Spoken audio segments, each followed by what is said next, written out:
Dinner's on Josh. Josh Allen got paid, agreeing to a 6-year extension with the Buffalo Bills. The contract was worth $258 million, $150 million guaranteed. The latter figure would set a record for the most in NFL history at $43 million per season. His contract's new money trails only that of Patrick Mahomes in average annual value.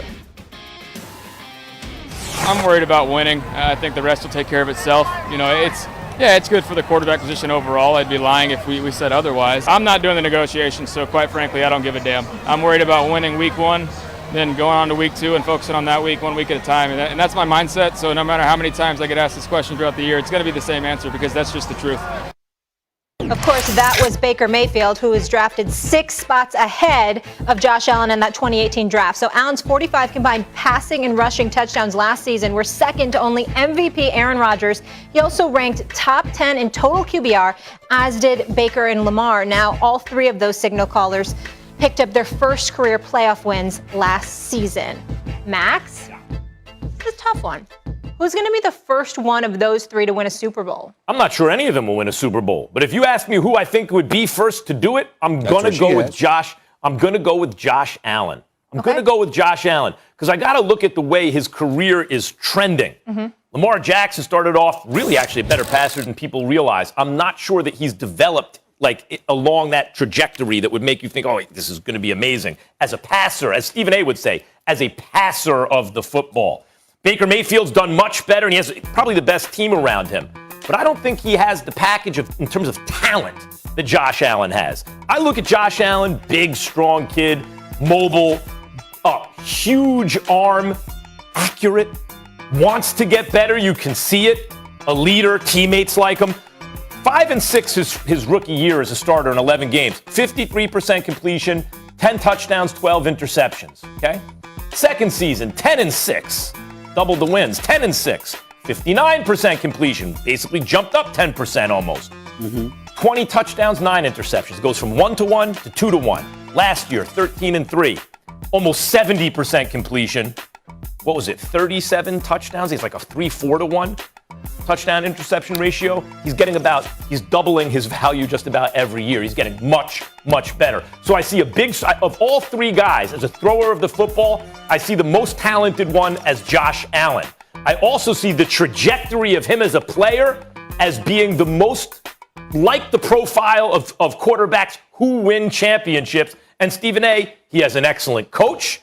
He's got a defense. He's got a receiver that he's got a great connection with and a solid running game because they have a really good run-blocking offensive line. I think the answer is Josh Allen. Listen, Vicky, your logic is undeniable. I get all of that. Your logic is undeniable. For those that don't know, it's a little joke we have. Vicky is the computer, the digital fixture in the movie I, Robot with Will Smith, which I absolutely loved. I've watched that several times throughout the years. I like Spock better than Vicky. And Vicky was the name. I hope this is a 90s reference, not 80s. Vicky was the name. She was like, I don't know what the hell it was called, supercomputer, whatever it is, but she had control. They was about to change the world, and Will Smith came to the rescue with Moynihan. Bridget Moynihan. That's right. She stars in the show. She's also starring in the show Blue Bloods, which I like a lot, by the way. It was a good flick. With Donnie Wahlberg and the crew, so I got love for them. Anyway, that's a different story for another day. Here's the deal. Max, although your logic is undeniable, I got news for you. So is mine. Because I disagree with you, Max, strictly on a logical level. I'm not disputing what you're saying because it makes total sense. But what I'm about to say makes a lot of sense, too. I'm going to go with Lamar Jackson. You know why? Because as an extraordinary boxing analyst, and by the way, you did a hell of a job on the UFC for Saturday night covering those fights. Great job with you and Chael Sonnen and the crew.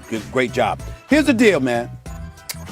When you look at Lamar Jackson, when I look at Josh Allen, for example, in Buffalo, Max, I think their style is tailor-made for Kansas City. I think they'll be formidable. I think they'll win regular season games. I'll even think they'll win division titles and stuff like that. But when you look at how they play the game, even though throwing the football is incredibly pivotal, you know how much I'm fixated on that for quarterbacks, obviously. I don't think that's what gets you over the hump against Patrick Mahomes. See, when I look at Lamar Jackson, Yes, your passing offense was putrid last year. It was dead last. But your running game for the second year in a row was number one. You ran for 1,000 yards, number one. You're a singular talent because no quarterback in history has done that. Yes, you threw 10 less touchdown passes. Yes, you threw 3 more interceptions. Yes, you threw for 400 less yards than you did your MVP season. All that's true. But then, Max, to go to you, we'll lean back on COVID. And remember, he came down. Now he's come down with COVID. He came down with the Rona not once but twice. Okay? And we know that he had to miss a couple of weeks last year because of that, at least a week. So you got that going on. And that compromised the season to a significant degree last year. I look at the pickup of Sammy Watkins. I look at the draft pick of this kid, Rashad Bateman. I obviously know they still have Mark Andrews. And if you've got that running game, which isn't going anywhere, all right, because you got J.K. Dobbins. He's still in your backfield, if I remember correctly. You've got that going on. I'm not picking any of them like you to get to the Super Bowl or win the Super Bowl this year. But when I think about teams that have a chance, I'm saying if you can run the football effectively and efficiently, if you can extend plays, if you can compromise the secondary, because everybody's got to suffocate the line of scrimmage, because they got to keep you contained, because God help any defense that lets Lamar Jackson get into the open field. The fact that you have to worry about that, I think, is the kind of thing that can propel a Baltimore Ravens team to different heights more so than somebody like Buffalo. And remember, Baltimore, over the last couple of years, 58% of their snaps has been running the football. No team has done more than has run the ball more than 50% of their offensive snaps other than Tennessee, which obviously because they got Derrick Henry. And Baltimore's got them by about 7%. One's 51%, Baltimore's like 58%. Everybody else is under 50%. Everybody else is throwing the football more than they run the football. Baltimore's going in a different direction because of the electrifying talents of Lamar Jackson. And I think that if I had to give one of them an edge, one of them a chance of pulling it off, I think it would be Lamar because he throws a different monkey wrench into the equation. Josh and Baker would beat you conventionally, and I think Patrick Mahomes would be too much for that. But there's no answer if you can't contain the running ability of Lamar Jackson, who finally won a playoff game, by the way. I respect that pick. I respect the logic behind that pick. You're right. In chess, that's called having an asymmetrical response, right? That, in other words, like the white pieces have the initiative. So if you're playing with the black pieces, sometimes you can't just match what the other guy's doing. You have to throw a monkey wrench in. You got to open up the C file, and that's what. Horse. That's what. Yeah, that's right. You got a Sicilian defense, or something that throws it off. That's what they're doing in Baltimore. I understand the logic. I think it's sound logic. My question is, and maybe Lamar Jackson can be that style quarterback who finally wins a Super Bowl. Just because it hasn't happened yet doesn't mean it's never going to happen. And he could easily be the first guy to do it. And by the way, Bateman also, as a draft pick, should help the passing game. Yeah, but I gotta see him. Sammy Watkins. And they picked up Sammy Watkins. And Watkins is listen, there's a reason Watkins was drafted where he was drafted once upon a time, and he's a very good player when he's on the field. Not a great player, but a good player. Baltimore, or rather, Lamar Jackson has not yet shown consistently. When you looked at him at age 21 passing, you said, oh, wait a minute, time out. That dude who passed like that at age 21? Forget about the running for a second. But now this is already a bunch of years later. And we can no longer say, actually, he just had the best passing season ever for a guy his age or younger. That is far from applying to Lamar. The MVP year, he completed 66% of his passes. Last year was at 64%. Yeah, right. In other words, he's no longer at his age the best passer statistically like he was at the age of 21. People don't even know that about Lamar. He was better than Peyton Manning at the same age in terms of his accuracy, at least statistically. He hasn't done that. But when I look at Josh Allen, I see a guy who every year gets substantially better. And his team's chances as a result get substantially better. Now, you're right. Whatever he can do, Patrick Mahomes can do better. So it's not an asymmetrical strategy like Lamar Jackson. They're going to bang heads, and Patrick Mahomes maybe should win that every time. If the Chiefs stay healthy, if nothing happens to their offensive line again, if all those things. But in terms of which quarterback gives you the best chance to win any given playoff game, To me, I believe it's Josh Allen, right? Well, that's why he just got paid. Stephen, a quick comment here that I want to move on. Real quick. Josh Allen's success, and I'm very fond of him, and I'm glad he got his money. But Josh Allen's success depends a lot on Stephon Diggs and the supporting cast. In the case of Lamar Jackson, this guy has shown the capability of taking over a game by himself with his legs. Well, he needs a Stephon Diggs. Like he needs Bateman or someone to be his Diggs. Yeah. Guys, before we get out of here, I got to ask you this. Neither of you think it's Baker Mayfield, but Cleveland has the number 3 offense in the NFL. Why? I'm not sold on Baker. I think that he deserves a lot of credit for the year that he had last year.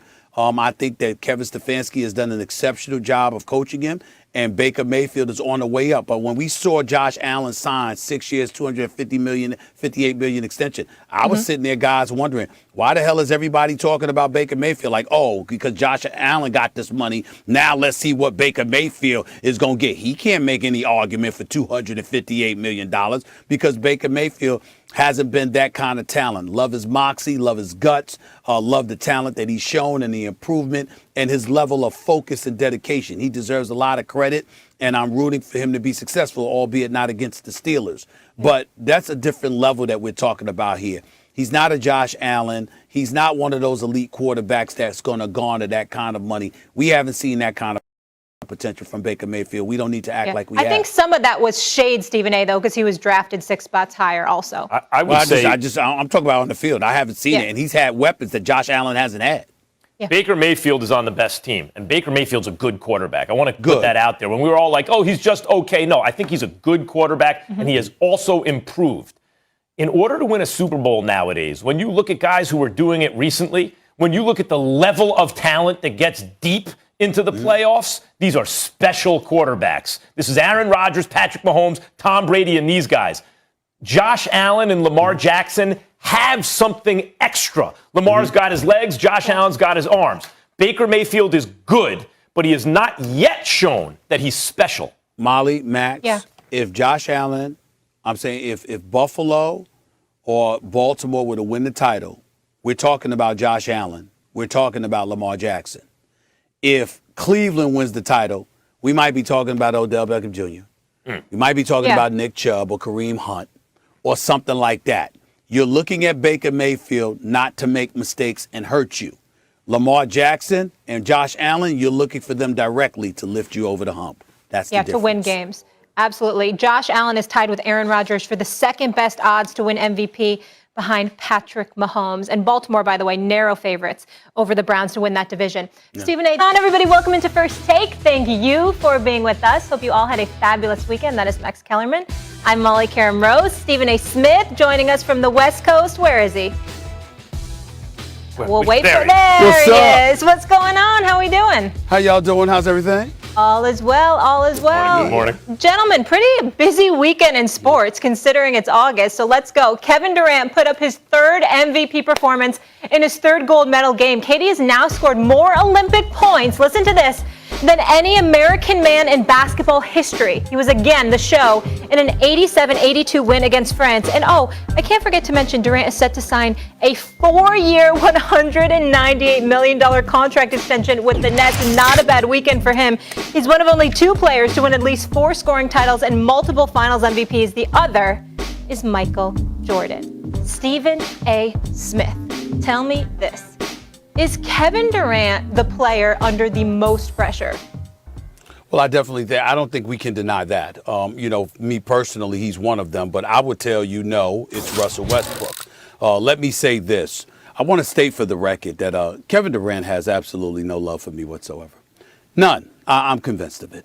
Even though I'm cool with the brother, I'm convinced of it. Because I was just on First Take. What was it, Friday, Max? And I was talking about my dreams. I was talking about how I was in La La, and I get to fantasize. I get to dream. I get to do all of these things. I'm out here. I'm getting ready to tape some episodes for Blackish, okay? Because I'm going to appear on Blackish, all right? Don't just slide that in. Step in your game up even more. Okay, Thespian, go on with your bad self. As Brick or as Stephen A. Smith? Hold on, which alias? Goodness. alias? No. It's no alias. I'm going to be Stephen A. I'm going to be Stephen A. Oh from my Blackish. God. You know, my I brother need some of your Anthony good karma. Anderson and Tracy Ellis Ross and the crew, the great Lawrence Fishburne, Yeah. and everybody else. I mean, what a fabulous show. So I'm looking forward to appearing The on best. them someday in the near future. But I'm taping some episodes today. Here's the bottom line. What I'm saying is I came on here Friday, and I said to Max Kellerman, I'm allowed to dream. I'm allowed to fantasize. I'm allowed to do those things. And I'm fantasizing about Kevin Durant. Keep your eye. Will he sign that extension? Because if he doesn't, you understand? And 2 hours later from Tokyo, he agrees that he's going to stay in Brooklyn. I mean, there's just no love for me whatsoever. Just a Knicks fan. Everything you say about Cowboys fans nauseating. I didn't report it as Walker. news. We'll get into I didn't that. report it as news. I was just talking about what I was fantasizing about, Yeah. what I was watching. And damn, you could have let it last through the weekend. He needed that 2 hours later. I mean, damn. But I would tell you this. I would tell you this in all seriousness. I say this, and I've said this before. No matter what level of pressure Kevin Durant is under, he's a 2-time NBA champion. He's now a 3-time gold medalist. He's all of those things. When you think about Russell Westbrook, it really comes. He's so great, but he's been out of the first round in 4 of the last 5 years. And when you look at it from that perspective, to now be playing with LeBron, which brings its own level of pressure, and AD, Anthony Davis, if you're Russell Westbrook and you go to LA and y'all can't find a way to close the deal, a lot of people's going to look at that. Now, you can sit up there and say, well, they'll look at LeBron, but I will remind you LeBron's a 4-time champion. LeBron's a 4-time champion who's been to 10 NBA finals. So if the Lakers don't advance to the finals, it's not like you're looking at LeBron James, who, by the way, is 36 years of age. You know, Russell's 32. He's gonna pick up the pace because the Lakers were a slow team. They damn sure ain't gonna be slow with him on the court. We know how electrifying he is as a player. He's absolutely unstoppable. He's a walking triple-double. The question is going to be, are you going to be that piece that can take the Lakers over the hump in a Western Conference that's got at least 6 potential title contenders? To me, it's Russell Westbrook more so than KD. Now, Stephen A., when we have these debates, we are assuming health, right? Like we're assuming these teams are healthy. We're assuming health. If you assume health, there's no one under more pressure. Let me rephrase that. The guy under the most pressure is Kevin Durant, even though he has multiple NBA championships and multiple NBA Finals MVPs. And the reason is this. And KD, I want the lower third you have for LeBron, Stephen A. You might need it for KD too. But the ticker, he is the most talented player ever at his height, ever in the history of basketball. He's obviously a diligent worker. He would never get to this height. Astute businessman. Astute businessman. Let's not forget 35 inches. He is extremely. When you hear KD talk, I've interacted with him very little, but when you hear him talk, he's obviously highly intelligent. You see the way he's handled career, highly intelligent. And he is an authentic person. He comes across as a real guy. So all that is true about Kevin Durant. But this is what you sign up for when you put together a team like the one they have in Brooklyn. You have to win. If you're KD, these guys are healthy, you must win. I noticed, Stephen A., you said Lakers have to get to the finals because we all recognize, look what they got in Brooklyn. If they're healthy, good luck, everybody. KD understood because he is so intelligent and obviously has a lot of passion for basketball. Guy just loves to play basketball. But he also must have recognized if I wind up without a chip, people will never recognize really what I'm capable of, my actual level. So, and as we're all complaining, you called it the weakest move ever for a superstar, and I was saying it doesn't even count if he wins because they can't lose. Meantime, he goes and wins 2 chips. Our whole perception of him changed.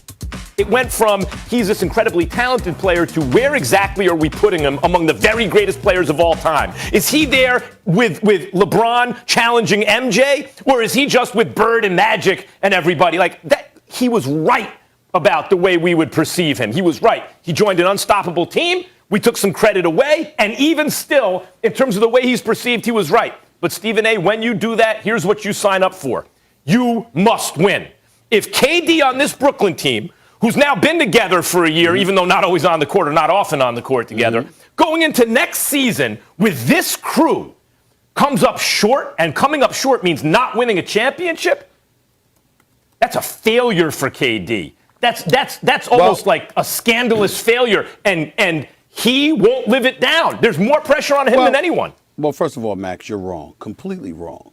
And guess why you're more wrong than anybody else? Guess who can prove that you're more wrong than anybody else can prove? Even more so than me. You know who that person is, Max? Who's that? You. You are the one that is on the record. Correct me if I'm wrong, Molly. You understand what I'm saying? Because you're the matriarch of this show, doing an outstanding job that keeps us in check. You understand? Keeps us composed and focused and right on the money. So you usually do that by your recall, your ability to recollect certain things. Molly, you can confirm that Max Kellerman is on the record stating on numerous occasions, nobody has more pressure than James Harden. Yeah, because absolutely. James Harden is the playoffs, one. yeah. Because James Harden is the one that hasn't won a championship. James Harden is the prolific scorer. James Harden is the one that's been knocking on the door. So if the Brooklyn Nets somehow, some way don't get over the hump, just like they didn't do when KD dropped 49, the day I predicted he dropped 50, but he gets to the free throw line with 48 points and he misses the front end. I'm like, get you. Good Lord of mercy. That's why he signed with the Nets. If you would have kept your mouth shut, he'd be a Knick right now. I said the brother would drop 50, and he went to the line with 48, and an 85+ free throw percent shooter missed the front end. Okay, man, Stephen A. But here's the thing: he's a bad brother, no question. Here's the thing: we all looked at the Brooklyn Nets, and we didn't say KD. We looked at Harden because obviously his health. I'm simply saying, Max. I'm pointing to what you have religiously said over the years when James Harden was leading the league in scoring, and then he obviously advanced to the Brooklyn Nets. You said, there's more pressure on him than anybody. So how can it be both? It's a fair point, and let me respond to that. What we saw from Harden in this last season, I thought during the regular season, that's game for game the best player in the league. That includes everybody. He was game for game the best player in the league. Jokic, Embiid, LeBron, KD. Regular season, it was Harden. And he has had troubles in the playoffs, and certainly if he chokes, if Harden goes out there and chokes, and that's why they lose, well then yes, he has brought that pressure on himself. But what KD has done recently, there's been a sea change. There's, in terms of the way he's perceived, it's not just he is among the heir apparents to LeBron. There are many people now, given the way he played when he didn't really have Harden or Kyrie in the playoffs, given what he just did in the Olympics, given the fact that he won those two MVP finals, final MVPs. There are people, I believe including you, who push comes to shove, if you're asked right now who's the best player in the game. I say Kevin Durant. I've been saying it I've saying it for at least a year. No, I think for a year you've been saying he's better than LeBron? I don't think so. Last couple months for sure. I've been saying for the last year I think he's the best in the world. Okay, even in that case, that is now, I think, the prevailing opinion. That KD is, in fact, if you have to choose, people are taking KD over LeBron now. Heavy is the head that wears the crown. Yeah, Max, but no, Max. I get where you're coming from, but that still doesn't let you off the hook. I get what you're saying, and I don't disagree with your points about KD until it gets to the finality of it all. The bottom line is when you talk about pressure, we have no questions about KD. We, especially now that we saw what he's capable of doing without Kyrie on the floor and with James Harden hobbled. There is no reason to look at the Brooklyn Nets and say, if it's riding on KD, they can't get it done. We have questions about James Harden's health and Kyrie's head. That's what we have questions about. And we don't have any questions to about perform under pressure. We don't have. Well, you can bring that up too. All I'm trying to say to you is that's you. That wasn't necessarily me. That's you, and I get it. But that still gets us to the same point. In the end, when we look at the Brooklyn Nets, we ain't got any questions about KD. Everything is about Harden and Kyrie. And in your case, more so Harden than anybody else. That's all I'm saying. If no one obviously chokes, anyone in a series, if they obviously choke, no matter what their reputation, they brought that pressure and criticism on themselves, right? Well, Max, hold on. Can't bring up choke because you've never mentioned choke with anyone but Harden. You've never said KD choke. You've never said Kyrie choke. So it's about Harden. If Harden chokes, what do I mean by choke? He has an 0-for type shooting night from 3 when they need him to score. He turns the ball over 5 times in the second half. All that kind of stuff. Barring something glaring like that, Yep. This is KD's team. He's the guy wearing the crown. He's the guy, if not chasing LeBron in the estimation of many, including you, having already passed him. He's the guy chasing history in a different kind of way. It's going to fall on him now, just as it's always fallen on LeBron. We have to go because Molly says we have to go. You're wrong. I like this. Period. Yeah. We'll go ahead. Yeah, I wonder how LeBron feels about this conversation. We'll save that for another day. All right, guys, work with me here. We know KD's no stranger, obviously, to calling out the critics. He stayed in attack mode all weekend after winning the gold. Here he is with a former teammate, Draymond Green, that beef squashed, calling out another former teammate, Kendrick Perkins, and the rest of his critics. Listen up. Everybody who said we was going to take the L, they had some power rankings out. Kendrick Perkins, you talk a lot of act like you American. They had some power rankings out. They had us fourth behind Slovenia. Like this not our game. Come on, man. Talking about they catching up to us. Like, are you serious? This skill is unmatched. You dig? Shout out to everybody that won this gold. Everybody that chipped in and helped out. Skill is unmatched. Stephen A., act like you're American, would you? All right, Stephen A., tell me this. Does Team USA deserve more credit? Because we were all critical in the beginning when they lost some of those games. Not me. You know, listen, I've always felt like this is how many times have I been on this show saying you don't need your top number one A-list from top to bottom to win the gold medal. We're the United States of America, and when it comes to the game of basketball, we are supreme, we are superior, we take a backseat to no one, and we should be able to beat anybody. Now, watching the game from start to finish against France, there were things that I noticed, obviously, and you know this, but you're not really paying attention to it when you read about it, Max.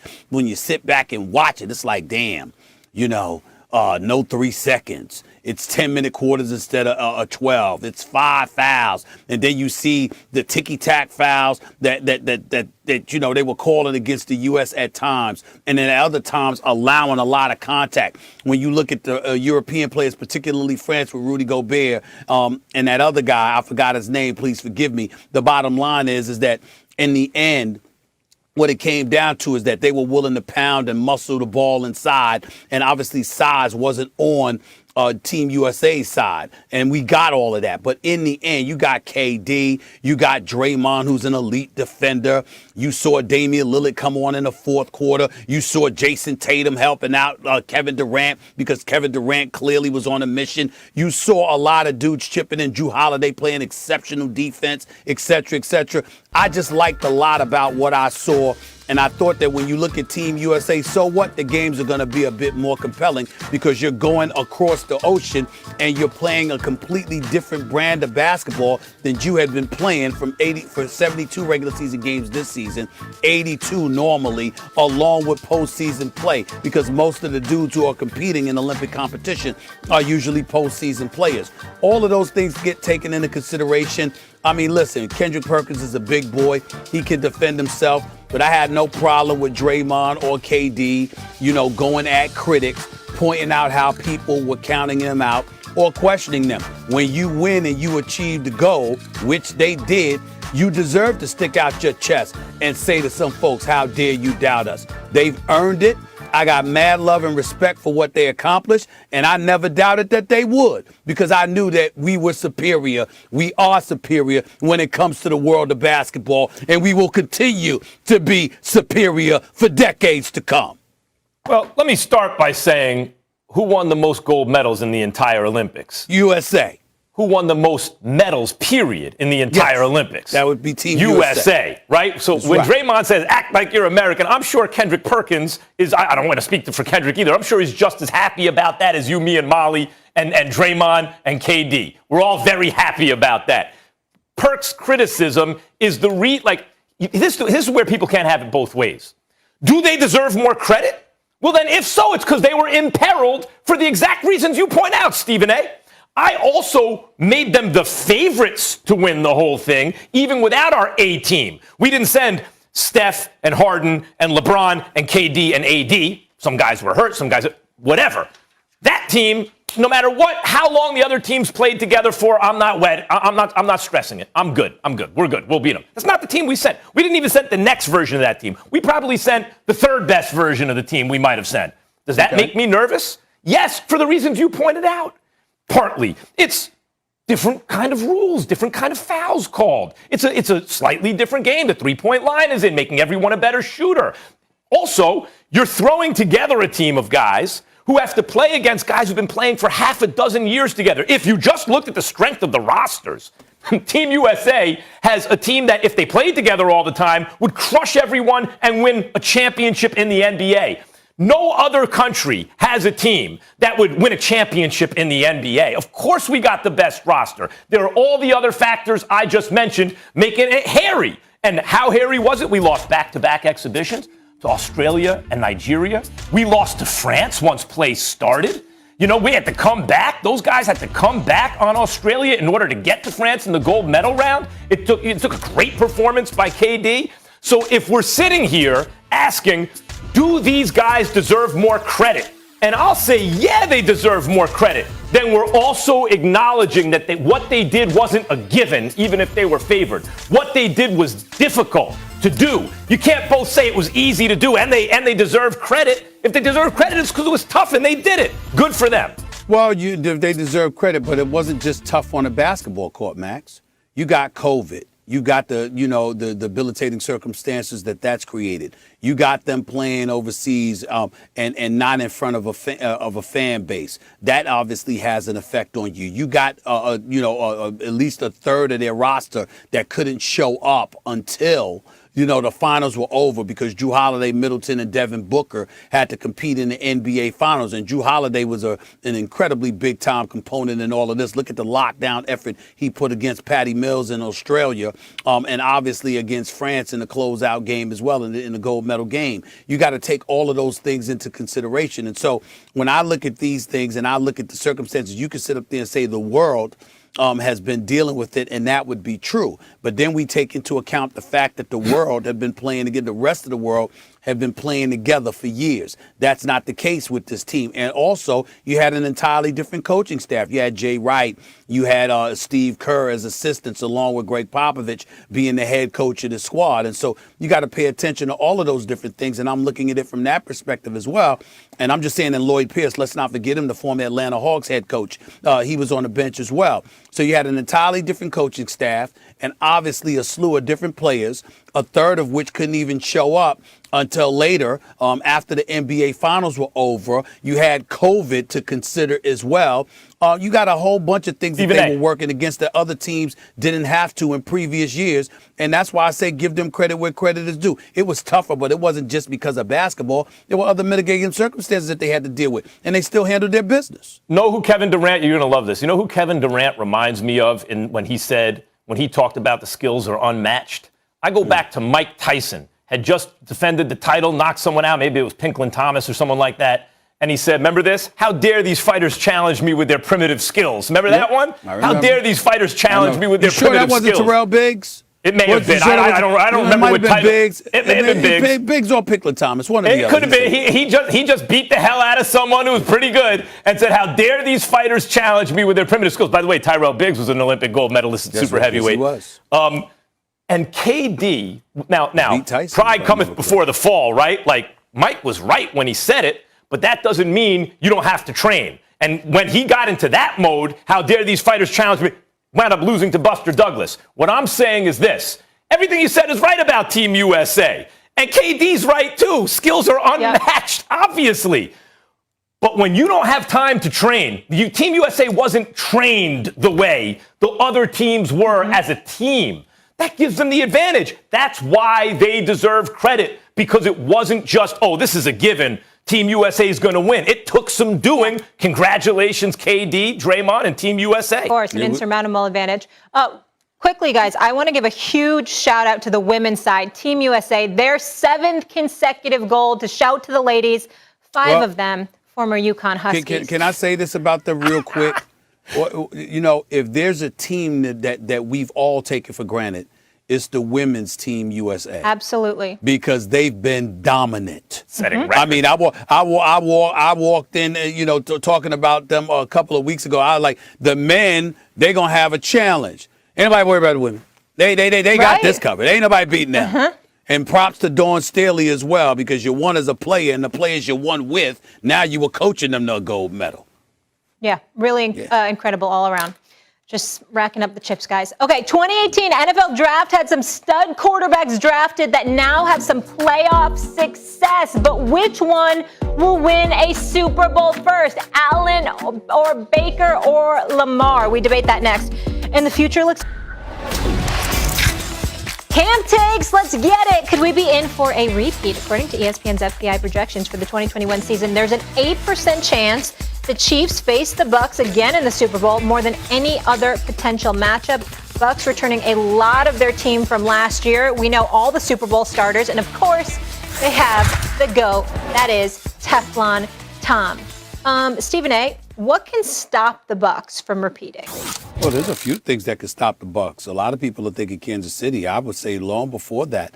I think you've got the Los Angeles Rams, like we've talked about, with Matthew Stafford now as their quarterback, with some of the requisite weapons that they have, and Robert Woods and Cooper Kupp and those boys. I know they lost Cam Akers. That was a loss, but they had another running back there that rushed for over 600 yards. So you've got that, and they've got one of the best defenses in the entire National Football League, and an absolute stud in Aaron Donald.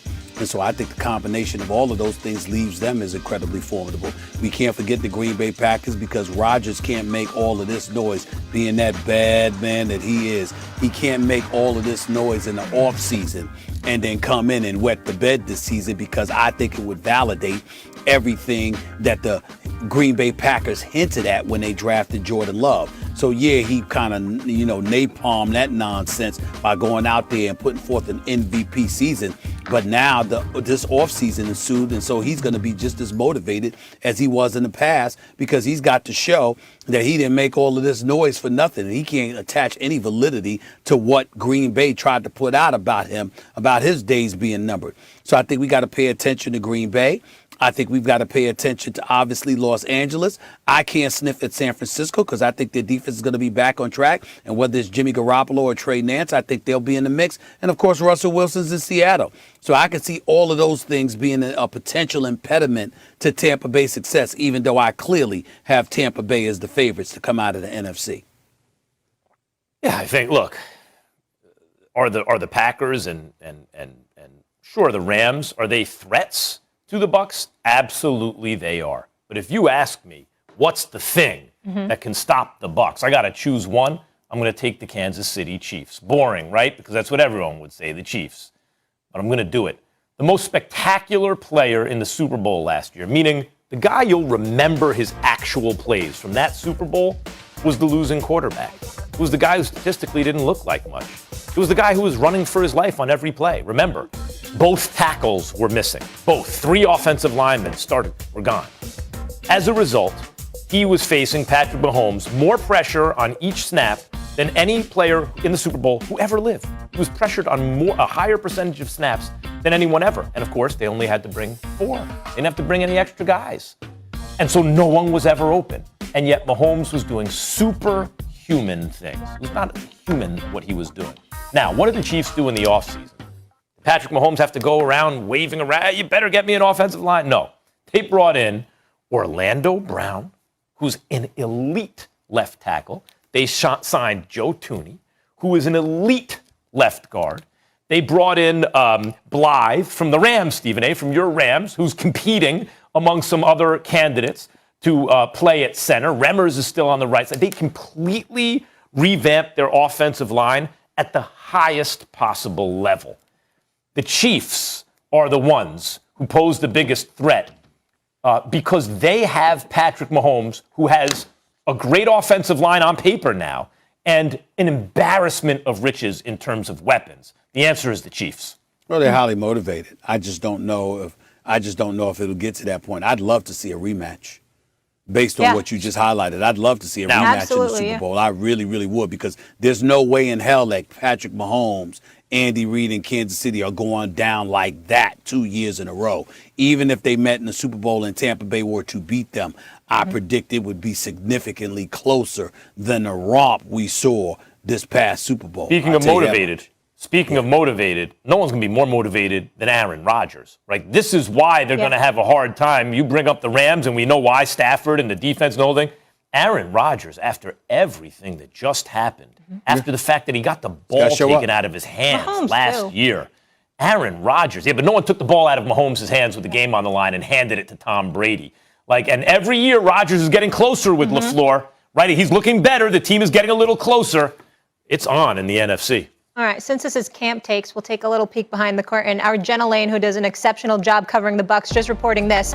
Moves everywhere. I want to focus on two mega markets with bright futures, the New York Knicks. All-star Julius Randle has agreed to a 4-year, $117 million extension, elevating his deal's total value to 5 years, $140. He will have a new teammate, 4-time All-Star guard Kemba Walker. Where'd he go to college? I'm sensing a theme. UConn has agreed to the buyout with the Oklahoma City Thunder and will return home to play in New York and join that up-and-coming squad. Meanwhile, the Chicago Bulls are adding San Antonio Spurs free agent guard DeMar DeRozan on a 3-year, $85 million contract. So both teams active during free agency. Now, in addition to DeRozan, the Bulls added Lonzo Ball in a sign and trade, as well as signing former Lakers guard Alex Caruso. The Knicks brought in Evan Fournier and also re-signed last year's most valuable player, as we mentioned, Julius Randle.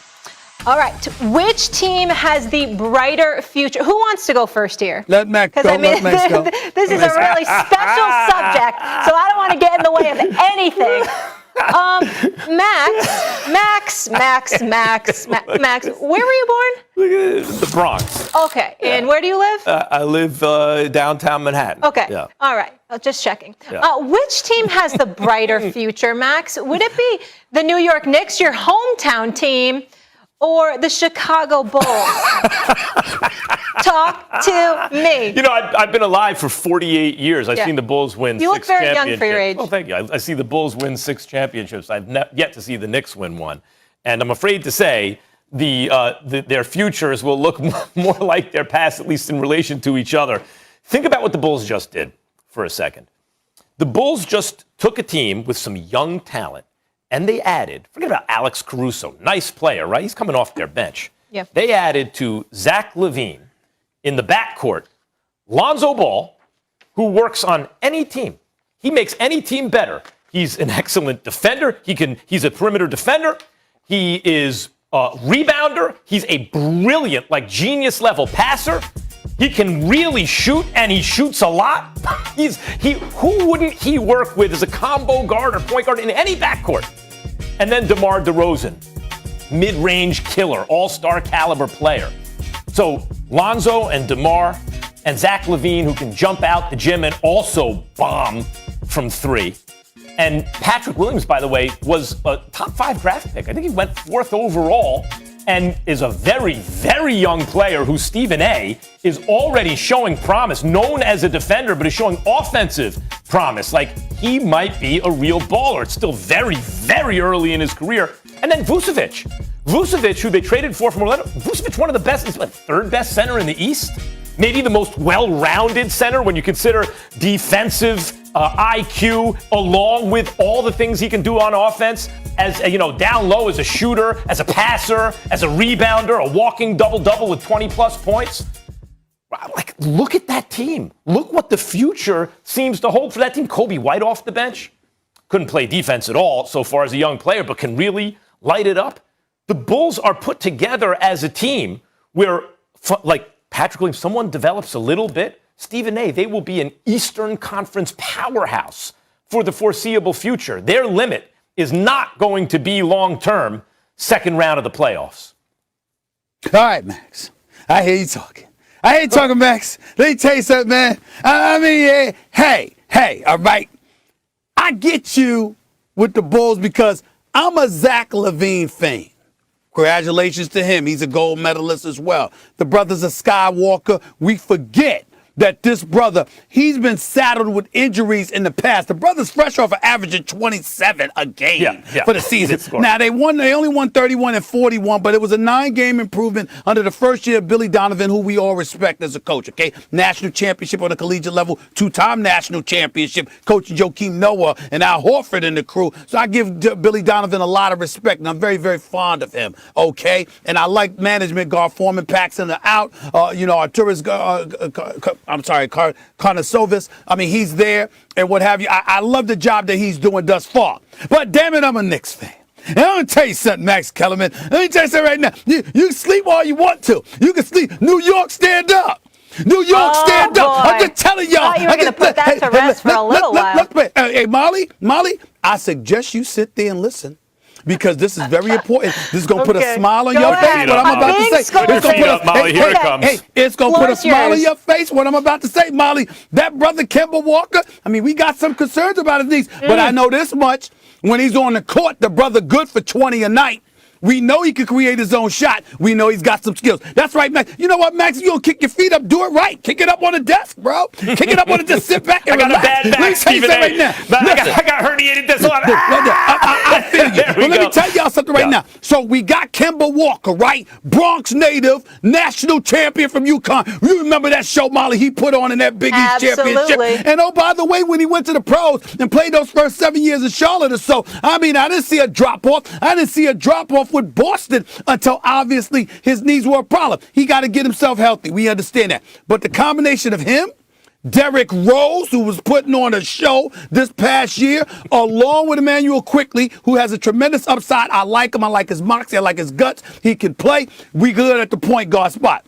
You see this kid, Fournier. You saw what he did in the Olympics to some degree when he dropped 28 on Team USA, even though that wasn't the performance he put forth in the gold medal game. But he could play. He's good for 17 or 18 a night. He can hit perimeter shots, plus he can create his own shot. We've got a coach in Tom Thibodeau who is obviously, as you even acknowledge, Max, an elite defensive-minded coach, okay? We got to pay attention to that. Remember in the postseason, Mitchell Robinson was out.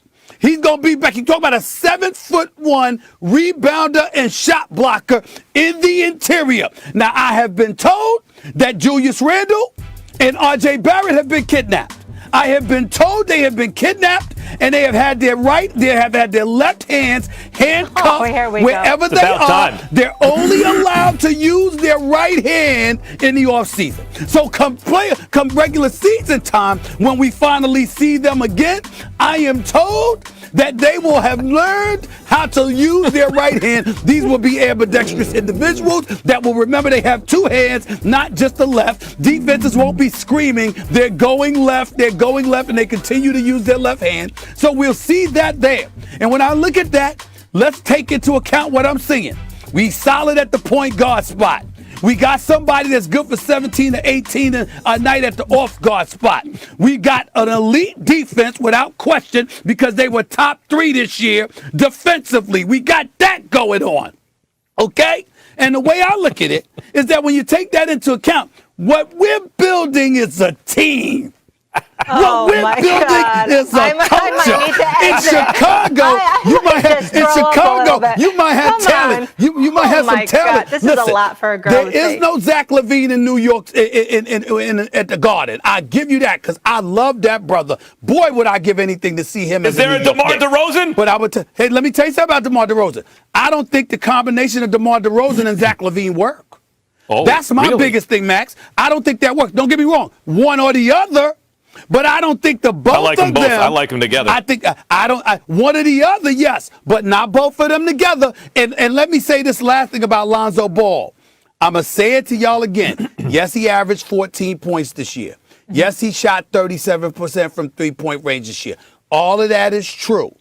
But I'm telling you right now, I still see a dude that's still incremental. He ain't going south. He's going up, and I give him props for that. I like him. I like his family. Y'all know that. All I'm saying to you is that level of aggression that a lot of people are attaching to Lonzo Ball, thinking he's going to be this, I think that's in you. You either got that or you don't. And I could see him not being that guy. Yeah, he's going to be what he is, but not more than that. And I'm telling you right now, I think the Knicks are going to have a better season than Chicago. That's what I'm trying to say. I don't. And let me say something.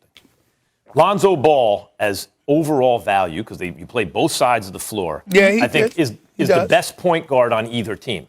That includes Derrick Rose, who is great. I mean, great as a six-man. You saw the Knicks' fortunes change with Derrick. That includes Kemba Walker because of his size and the defensive liability.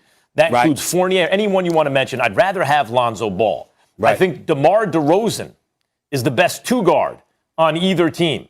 And DeMar DeRozan is a mid-range killer. And we saw in the playoffs, Stephen A., we increasingly see actually the mid-range killers have a lot of success in the playoffs because they give you the mid-range. They'll give it to you. They'll protect the paint and the three, and these killers from mid-range will kill you. And that's DeMar DeRozan. And then Zach LaVine bombs from the outside. By the way, all three guys can get to the basket, especially LaVine. They all three can get to the basket.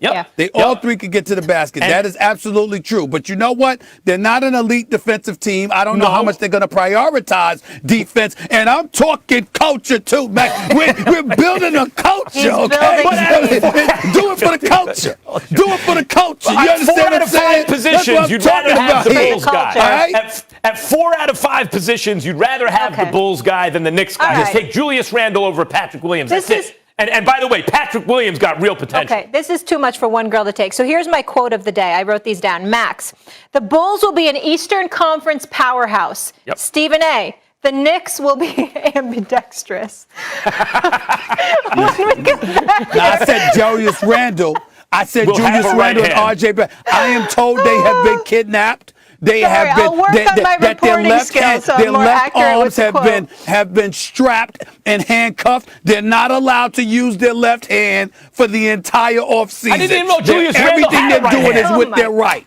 Everything they're doing is with their right hand. Not a basketball coach. They need someone with a right hand. I'm just saying. Guys, a lot more to get to. Kawhi Leonard inks a new deal to stay with the Los Angeles Clippers. Even though Kawhi may miss most of next season due to a knee injury, Max still sees a chip sometime in their future. Stephen A., and not so much. Rodgers, Stafford, Mahomes, Max Kellerman.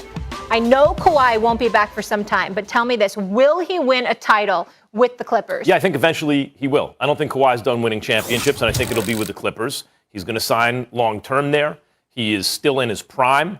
Michael Jordan ruined a lot of guys in terms of comparisons because he came around and once he hit his prime, never missed games. And once he hit his prime, he just won the championship every year. And so nowadays, a year goes by and, like Kobe at first and then LeBron or something. What happened? You didn't win the championship. Well, you weren't supposed to win the championship every year until MJ came along. And Kawhi, look, he did it to himself. He trolled LeBron and everything and put all this pressure on himself. But Kawhi is being held to that standard. He didn't win the championship again. That's 2 years, even though he choked the first year, had a great series, choked into Game 7, but wasn't available this year because of injury. That's going to happen to Kawhi. He's injury prone. He's going to miss some seasons. He's got chunks of seasons. He might miss some playoffs. You're going to have to load manage him, which is going to get on people's nerves. And then he still may be absent for a time. But he has how many more bites at the apple in L.A. for a Steve Ballmer team, a guy who is clearly willing to spend money to make the team good? Paul George is on the team. You have guys like Terrence Mann, ascending young talent on the team. They just drafted Jason Preston, who is the kind of playmaking, set up your teammates type point guard, imaginative playmaker, they're hoping. That they have lacked recently because that's not Patrick Beverley and Rondo also didn't do the job. When you have Kawhi and Paul George as your cornerstones and an owner willing to spend money and you're going to get 4 or 5 more bites at the apple, I'm going to go ahead and say that a 2-time finals MVP at some point is going to get it done again. I'm not going to be stupid and say that a guy who's 6'7", 6'8", with his myriad of skills and championship pedigree, who just averaged 30 on 57% shooting in 11 playoff games. Ain't no way in hell they gonna win a championship. That's just ignorant. I'm not gonna say that. What I'll say to you, Max Kellerman, is that I have my doubts, and I have strong doubts, and they're for several reasons. Number one, I'm on the record. I would not give Kawhi Leonard a long-term contract. I don't blame the Clippers if they do, but I wouldn't do it. Because even though I consider him a top 5 talent in the game when healthy, he's not a culture builder. He's a guy that grabs his lunch pail and does what he does. And at the end of the day, when the buzzer sounds, you know that when tip-off arrives, he shows up. But practicing when you want to, working out when you want to, playing when you want to, and what have you. I just don't think that's a great thing. And from everything that we've been told, that's what he does. Nobody said he's a bad guy. Nobody said teammates dislike him or anything like that. I'm not trying to engage in that kind of cynicism. I'm simply saying, look at the games played. You know, the last few years, he hasn't played more than 60 games. I think the last 4 years. This man takes time off, and he operates to his own beat. And even though that works for him, it compromises everything else. It's similar to what I said, Max, if you recall, when Kyrie Irving was talking about we don't really need a coach.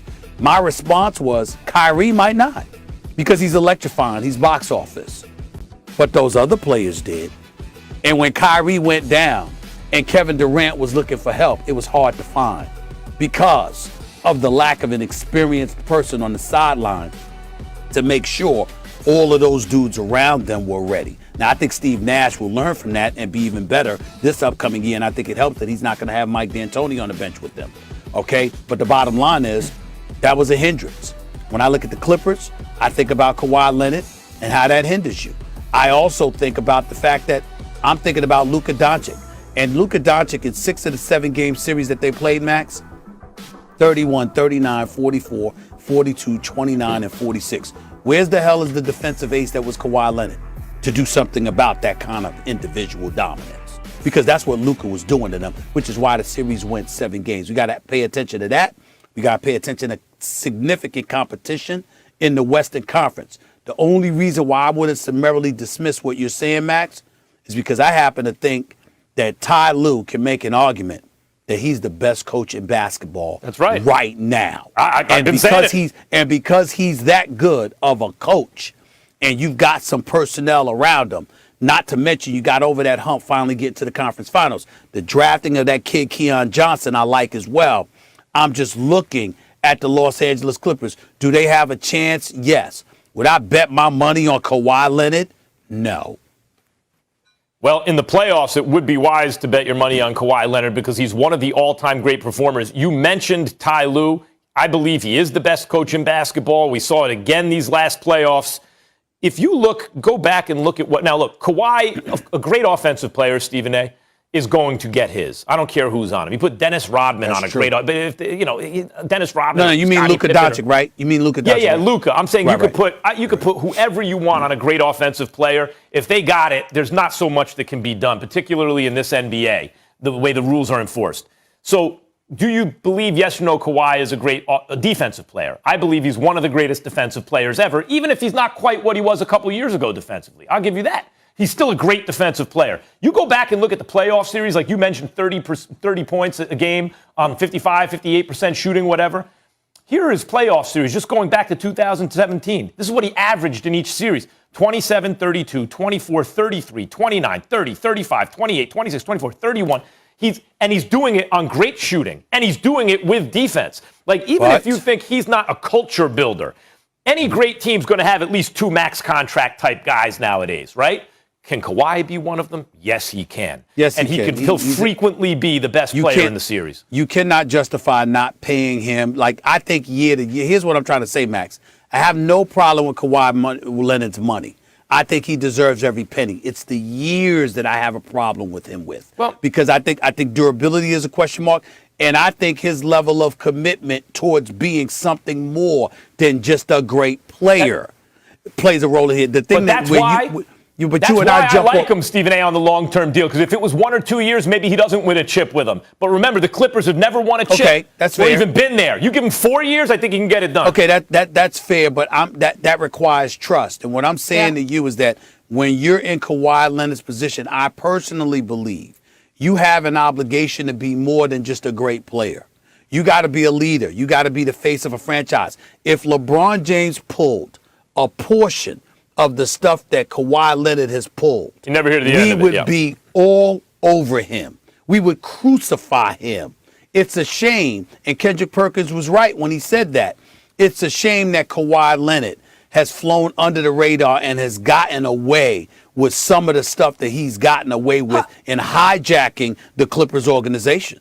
But Stephen A., I think part of that is how he lays low. You know, he's not on social media, doesn't talk much, so he can't fly under people's radars. You know, and I just want to mention one thing, guys. He is just 30 still. I mean, when we're talking about guys, Steph's older than him, KD's older than him. I mean, we know the Lakers, so he still does have superstar. He's a superstar And talent. he's a champion. He's a superstar. He's a superstar talent and a champion. I'm just talking about when you talk about building a culture long term, you can't have young guys around constantly seeing that stuff. You taking off when you want, you play when you want, and all of this other stuff. That's not a good thing to build around.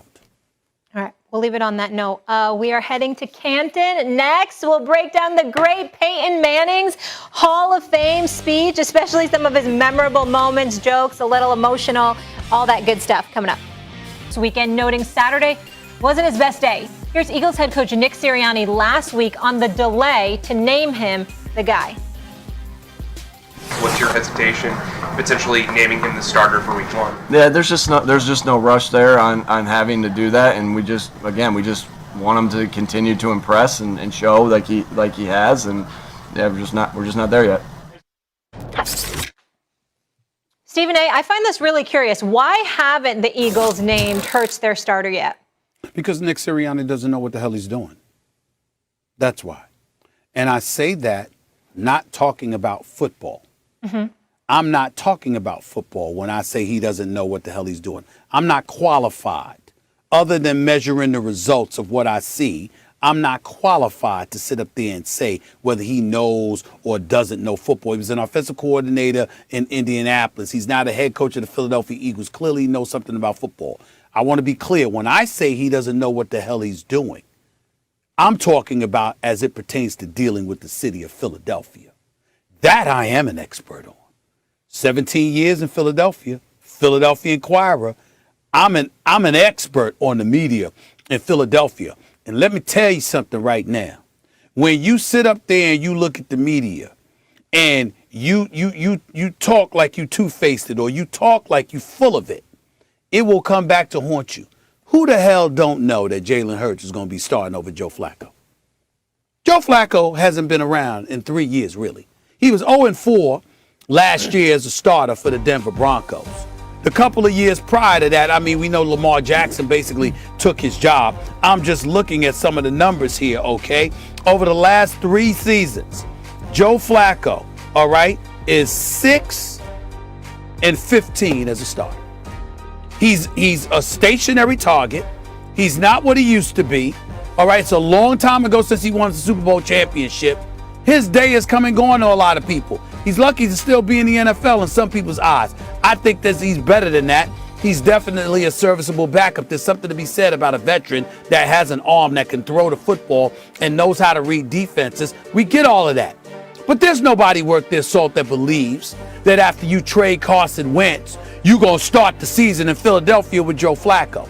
So Nick Sirianni telling the audience that, first of all, you're calling out your quarterback and basically creating or planting significant seeds of doubt with the viewing audience. But because you did that knowing that Jalen Hurts is going to be your quarterback, all the Philadelphia media is going to do is assume that every time you open your mouth, you're full of it. And as a result, they're going to come with more heat. And they're going to probe more and more and more. And they're going to dig into your locker room in ways they don't do in Indianapolis. It was a mistake by Sirianni to say that. And that's what I mean when I say he don't know what the hell he doing. He don't know who he dealing with when it comes to the media in Philadelphia. But he about to find out. I'll tell you that much. Look, it looks to me from where I'm sitting like Hurts must really be struggling. Like must have had a really bad day. Because, right, who doesn't know that he's going to start over a guy who I think made a Pro Bowl with the Baltimore Colts, Stephen. I mean, talk about Joe Flacco. It's been a while. He's been around for a hot minute. He's been around for a hot minute. and Baltimore Colts. Yeah, let's be honest. It was in That's a long time Baltimore, ago. but I think it was with the – look, Flacco lost his job to a running quarterback who was taken at the very end of the first round and obviously impressed, and people felt in the organization this is the way forward, and clearly it was. Their offense exploded as soon as they made that move. There's a reason Jalen Hurts was taken in the middle of the second round. There's a reason he lost his starting job in college.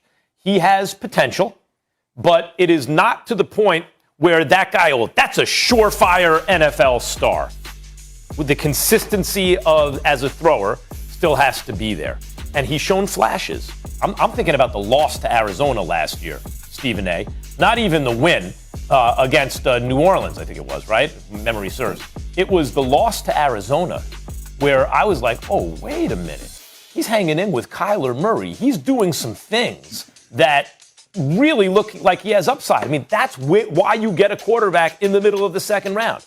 That's why a guy who's winning at Alabama but doesn't keep that job, and then, that's the reason that stuff happened to him.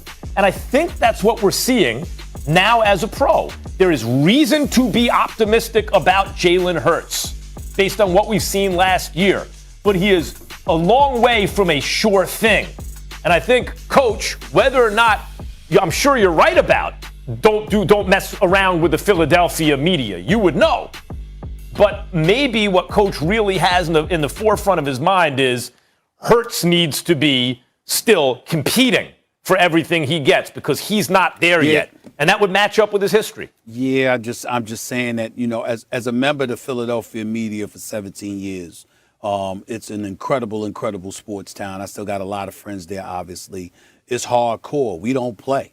And when you look the media in the face and everybody knows that Jalen Hurts is your starting quarterback, but you do something like that, what it says to them is that they can't believe you when you open your mouth.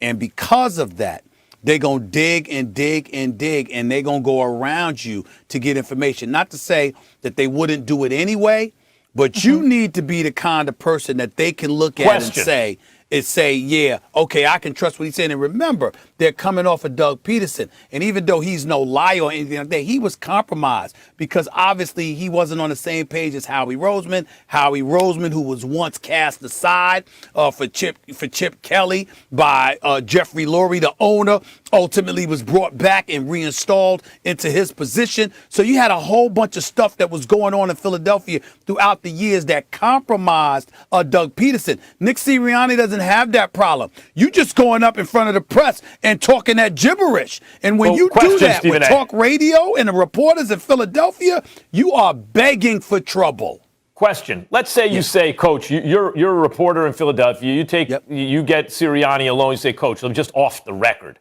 Why not just say Jalen Hurts is the starter? Because obviously he's going to start. And he tells you something like, the way he's been looking in practice, I can't do that. Like in the NFL, you really do have to earn it. This dude is not a surefire future star, and he has not earned it yet. So that's why he said at the press conference, if you recall the wording he used, he goes, we're not there yet. He just said there's no rush on that yet. Let's say he's told you something like that off the record. What would you say to him then? First of all, I would say to him, that's still stupid, number one. Number two, I would say this is the reason why. They just traded Carson Wentz, bro. You start Joe Flacco. That's an ultimate indictment against the organization that drafted him, which is this organization that just hired you as the head coach. You will know good and damn well when game one of this season comes, barring injury, Jalen Hurts is going to be your quarterback. So why not just sit up there and tell us we need him to be better? He's got to step it up because he's our guy, as opposed to implying that he's not, because then you got everybody saying, well, what the hell is Carson Wentz not there for? You got Joe Flacco. All right. Fair enough, although trading Carson Wentz, they were lucky to get something back for him. You know where I am with Carson Wentz. Let's get to another difficult market that you're familiar with. Hold up, Stephen A. Let me keep it moving here. Now to New Jersey, where Jets rookie quarterback Zach Wilson is primed to be the starting quarterback and trying to get acclimated to the NFL. The Jets had open practices to the fans this weekend, where our Jets reporter Rich Samini says Wilson had a couple bad decisions. Here's Wilson on his tough practice. I have high expectations for myself and for this offense, and I got to lead those guys. I got to make better decisions, but that's why this isn't game one. That's why we're doing this, and I understand that. Of course, I'm gonna be frustrated at myself, but I'm gonna go back in the film room and find out what I can learn and get better from. All right, Max. Sam Darnold didn't work out. Will Wilson end the Jets' quarterback woes once and for all? I believe he will. Listen, how much Zach Wilson did I watch? How much BYU football did I watch, Stephen A., that a year? Lot. But I will say, once I started hearing him say, oh, they're going to take him over Justin Fields, at first I was outraged, right? Because what you don't know about, you're like, wait, when you're familiar with someone who's really good, and I thought Fields was going to be really good and obviously the second pick. So I watched a lot of YouTube stuff, Stephen, I know you did too, on Zach Wilson. And I was like, my jaw dropped. Oh, my God, this guy is crazy. It jumps out at you. It's crazy good. And I was very high on Zach Wilson, and I remain high on Zach Wilson. Stephen A., I think he is the right pick for them. And the left side of the Jets line should be great, barring injury, for like 10 years. They really did a great job there. But I got to tell you something. Something that Mina Kimes said on this show, Stephen A., has stayed with me because no one's paying closer attention than she is. And she said that the offensive line at BYU was crazy good and not exactly facing the most intimidating defenses. So Zach Wilson had a lot of time to do all that improvising and off-platform stuff that he practices, right? He wants to make those Aaron Rodgers, Patrick Mahomes throws sometimes. And so I went back and looked, and she was absolutely right. Like, he had a disproportionate advantage in college on the offensive line that even as great as the Jets have done on the left side of their line, they'd have to do that on the entire line the way the Cowboys had it a couple years ago in order for him to have that kind of same proportional advantage in the NFL. So I do believe in Zach Wilson. I think he's the real deal, but I'm not going to pretend, and you know how we are now, microwave media. You get a little, oh, wait, he didn't look good in practice. He's so young. But I'm not going to pretend like that stuff doesn't have my eyebrows raised. The upshot is I still believe in him, yes. First, a couple of things. First of all, thank you for bringing up Mina Kimes because I think she's doing an outstanding job. Boy, does she know her stuff. She's been harping on this about the offensive line at BYU with Zach Wilson for a long time. She's been saying that from day one. So let's give props where it's due. It ain't just some stuff she mentioned lately. She mentioned that stuff weeks before he was drafted. And she's absolutely right. He was sitting back taking pictures, calling the family, saying where they wanted to go out to dinner and all of this other stuff before he threw a damn pass and wasn't getting touched. That's going to be significantly different in the National Football League. Having said all of that, I'm not going to look at this brother that from in NFL parlance has just gotten out of diapers, for crying out loud. I mean, my God. I mean, he just got there, okay? Oh, yeah, a couple of things in practice. What you think? That's what happens. That's what happens when you learn. Go look at what Peyton Manning went through his rookie year in the NFL. He just got inducted into the Hall of Fame and is universally recognized as the greatest regular season quarterback of all time and one of the greatest quarterbacks who ever lived. Stuff happens, so let's not overreact to all of that stuff. Here's what I would tell you about Zach Wilson that everybody needs to keep in mind. It's not him. It's Salah, the head coach. Mm-hmm. Remember, he's got a defensive background. Max, you spoke about that one time, if I remember correctly. That's right. We were talking about some of these NFL teams and why you wanted to hire an offensive coach. Because even though defensive-minded coaches really know what the hell they're doing, and defense obviously wins championships, sometimes they're a bit challenged when it comes to coaching the offensive side of the ball. So it's about bringing in the right people and making sure that they do the kind of things they're capable of doing. When I look at the Jets offense, oh my God, let me tell y'all this right now. Can I just read some of these names, Max? Because Max, we watch football all the time. Molly, you watch, Miss Fantasy Expert cheating with our fantasy football stuff and all of that stuff like you do. Okay? We see all of this stuff. Can I just read y'all some of these? And I apologize for if I mispronounce any names. Damn it, I haven't heard these names before. I don't know. Okay, your running back, Lamical Perrin. That's how it's spelled. If I pronounced it wrong, my apologies. It's not intentional. Okay, I got, all right, you got the Corey Davis that came up from Tennessee. I get all of that. Denzel Mims. All right, Jamison Crowder, we know him from Washington, okay? I mean, Vincent Smith, I know Kenny Smith's brother, Vincent Smith from TNT. This Vincent Smith I never heard of before. I mean, I'm just saying, you got Keelan Cole from Jacksonville, who's, I'm just saying, it's like, you're just Mike looking Greenberg, at them. Adam Schefter, very angry at who you right are now. these people? I mean, why the hell isn't Max Kellerman on this roster? Why is it Mike Greenberg? I mean, he loves it. Why isn't he on this roster? I mean, I don't know these people. So I'm just saying, I'm like, Zach Wilson. I mean, don't you have to have somebody to throw it to? Yeah, he ain't going to end their woes this year. I don't know these people. Second quote of the day. I don't know these people. I don't know these people. Stephen A., what's your gut say? Stephen A's What's your filling on gut the Jets. say? I don't know these people. Not this year, but going forward, does your gut say Zach Wilson's going to be the answer or not? I think that he's going to be the answer for the Jets. I think Salah is definitely the answer at coach. Yep. I think that he's the right man for the job. I got a lot of belief and a lot of faith in him. But I think, like most defensive coaches, their priority, and I never fault them for this, their priority is to live up to their signature first. Mm-hmm. So if I come in because I got a job as a stout defensive coordinator, the first thing I'm going to do is make sure that my defense is tight, and then I'll address the other stuff. And I think that's what we can expect from the Jets this year. But, Stephen A., I just had to say this. You are 100% right. Since 2000, the Jets have used a first or second round pick on 7 quarterbacks, guys. That is unreal. There is going to be pressure on this quarterback at some point. That has to stick. Obviously, that's the most during that span. We'll leave it there, guys. Peyton Manning, John Lynch, Calvin Johnson, Charles Woodson, some of the names. Wants to thank those previous inductees who gave long-winded acceptance speeches, forcing us to have a whopping 6 minutes to recap our football careers. I want to give a special thanks to my old rival, Ray Lewis, for being here tonight. Ray just finished giving his speech that he started in 2018. And speaking of rivals, my good friend Tom Brady is here tonight. By the time he is inducted,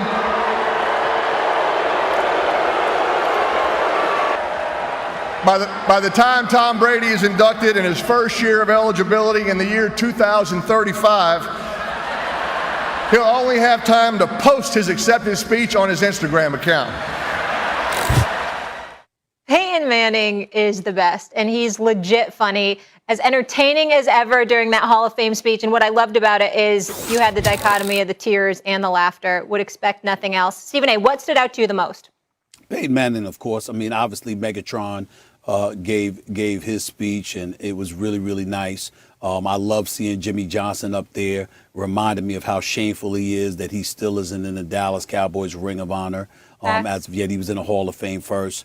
Of course, seeing the emotions from Charles Woodson serenading his mother was very, very touching. But in the end, Peyton Manning's Peyton Manning. And I've never gotten over seeing him on Saturday Night Live. Talk about 5-0s coming 5-0. It was hilarious, He was hysterical, It was he trying to jack the car and stuff like that. 5-0, 5-0. It was hysterical. It really is. Peyton Manning's really, really funny. And even though there was some emotions, obviously, when he was talking about his dad, because when you think about a father, that's what that's what really touches your heartstrings when you see the sons and Archie Manning's relationship with his children, and how he raised them and how they're such class personified. They really, truly are the first family of football. And to Tom Brady to be in attendance, that was incredibly classing and touching on his part. But in the end, with Peyton Manning, that's the beauty of him. You expect knowledge, you expect seriousness, you expect a lot of quality elements, but also you expect a lot of humor. He always makes you smile. He always makes you laugh. And he is just a star in his own right on so many levels. And it was really, really good to see him inducted. When Peyton Manning was done giving his speech, the way everyone, I think, watches TV nowadays, you're on social media as you're doing it, and your social media exploded. And everyone was saying the same thing I was thinking. That's a future NFL commissioner. Yeah. And part of the reason is, Stephen A., Peyton Manning has command. He knows how to command an audience. He has command as a performer. And I think a lot of what people responded to positively, people were acting like it was so brilliantly written. At the end, to me, to tell you the truth, it was a very long, tortured metaphor. It lacked emotion at the end to me, and I didn't find it particularly artful at the end. And it was, I thought, riddled with cliches. but that's kind of what you want in a commissioner. You want a commissioner should be able to command the audience, should be smart, and should know how to give you a good feeling without sometimes saying too much that goes out of the kind of parameters of cliche. Mm-hmm. I compare that to Charles Woodson. When I watched Woodson, I didn't think, oh boy, there's the future NFL commissioner, but that was the most moving speech to me. You mentioned it. He started out with his mother, but the execution throughout that speech, precisely because it seemed so heartfelt. The way he had everyone stand up and gave credit to everyone who helped get him there. I thought there wasn't a false note in Charles Woodson's speech. It was totally authentic. I thought it was full of emotion, and that's the one I'm going to remember. Yep. But I do think, I agree with people who watched Peyton Manning and said, that guy could be commissioner one day. It almost, Stephen A., felt to me like an audition for the role eventually. Guys, let me get something else in here with the Manning family. So Peyton, not the only Manning to thrive over the weekend. His brother Eli tweeting this: Peyton is not the only Manning to win an award today. Abby and I, we won the consolation bracket of the B League in mixed doubles tennis. This day just became even more special for the Manning family. Don't tell Pey. I don't want to take anything away from his big day. Guys, sometimes I fake laugh at stuff, honestly. I'm telling everyone because we're on TV and I want to be nice, especially with you two. But that was legitimately funny. You have to love the Mannings. Max, do you think Eli will be the next one inducted into the Hall of Fame? I just love the shade, Stephen A. Sometimes with you guys, I fake laugh to be nice. But Eli is funny. Eli is actually funny. I didn't say to you guys. She's fake laughing right now. I don't know if that's a genuine. I'll never know again. Whatever. Look, yes, Eli's going to make, I don't know if the first ballot, but Stephen A., he was an Iron Man. He played in a place that's not easy to put up numbers, and his numbers don't look great. He was an Iron Man who won 2 Super Bowl MVPs, who was, by the way, I keep bringing this up, 538 did a study. Who's the most clutch quarterback of all time? Eli won it by so much they redid their methodology. They said no one's this much better than everyone else in the clutch. And this time it was much closer. Joe Montana second, Eli Manning first. If you are arguably the most clutch quarterback who ever lived, you have 2 Super Bowl MVPs, and you are an Iron Man, you're in the Hall of Fame. You're probably right, Max. Just as long as you're not saying he's first ballot, which you said. He's not first ballot. You got a 500 record, 117 and 117. You led the league in interceptions on 3 separate occasions. Your career completing percentage is at 60%. Those are not Hall of Fame numbers, but you are a two-time Super Bowl champion. You're a 2-time Super Bowl MVP, and you did deliver in the clutch. And I think when you take that into consideration, along the fact that your last name is Manning, it certainly doesn't hurt.